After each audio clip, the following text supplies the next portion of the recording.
गंतव्य में से एक बन करके दुनिया के निवेश को अपनी ओर आकर्षित कर रहा है।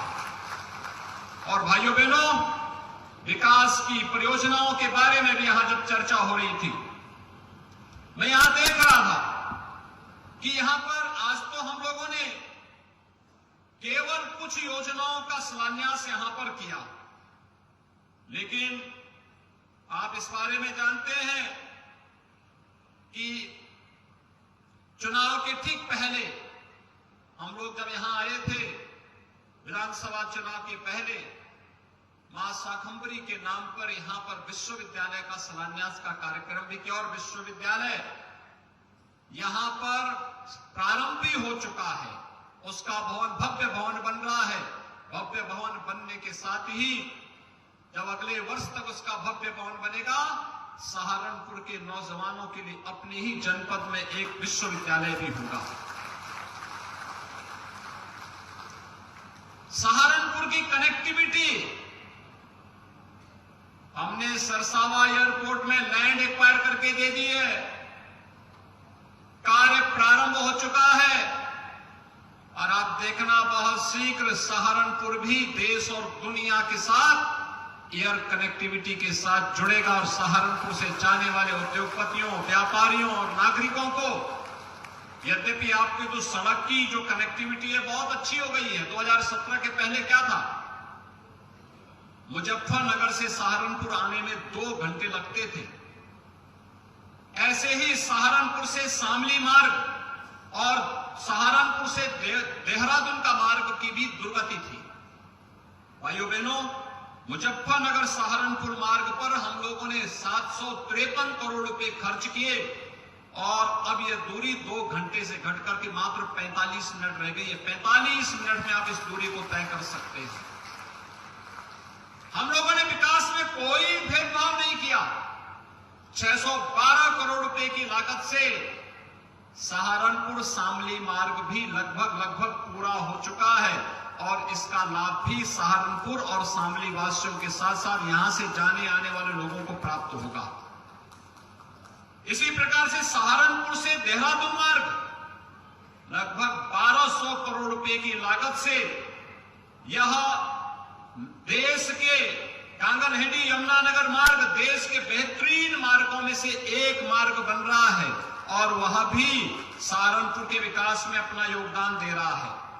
और भाइयों बहनों, इसके अलावा यहां पर तमाम अन्य कार्यों का, सड़कों का निर्माण हुआ है।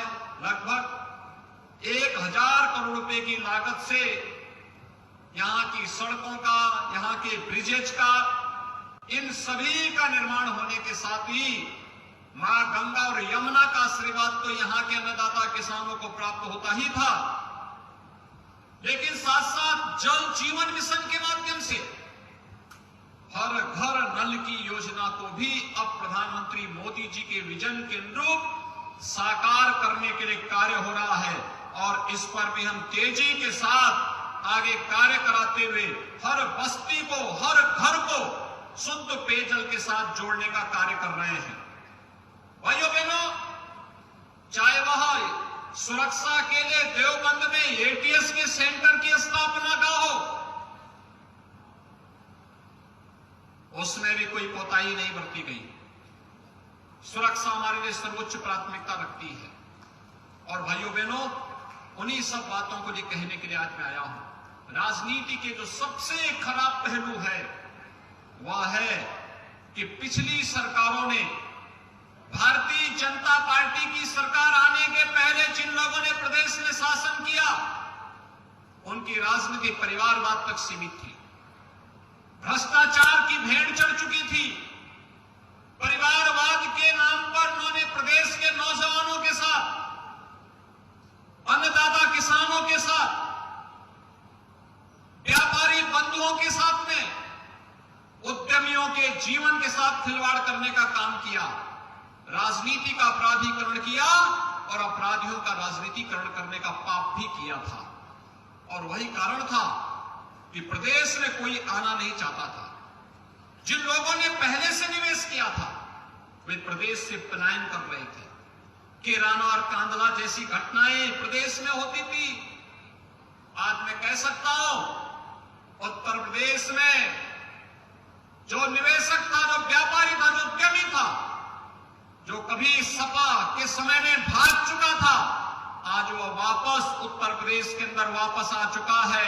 हां, अपराधी प्रदेश छोड़कर के भाग रहा है।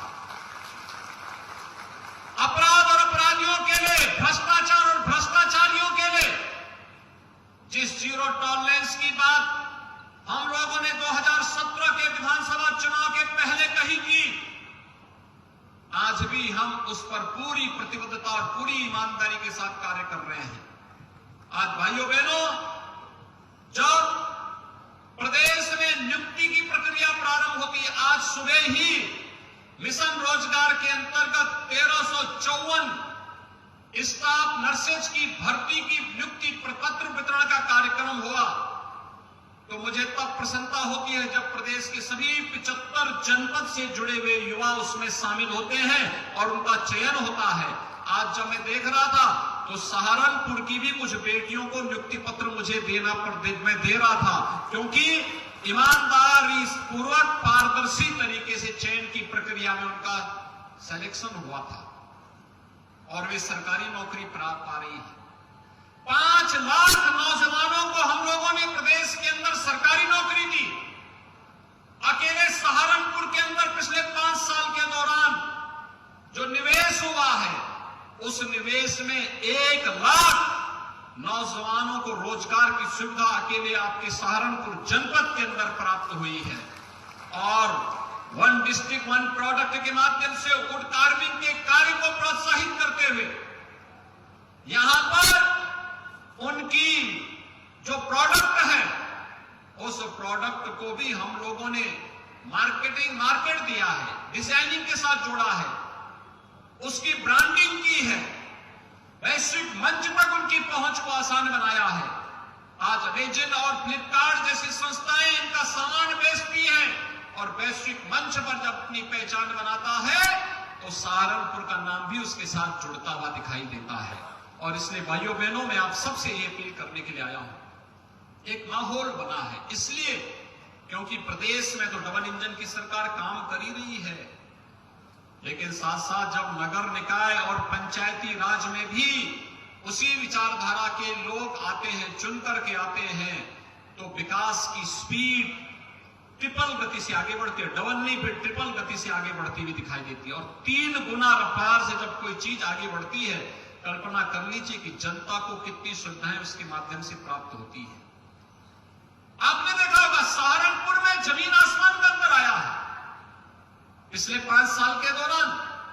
इससे पहले हमारे शहर गंदे होते थे, कूड़े के ढेर पड़े रहते थे, कोई सुविधा ही नहीं थी, आवास की सुविधा तो किसी को मिलती ही नहीं थी, स्ट्रीट लाइट बेतरतीब थी,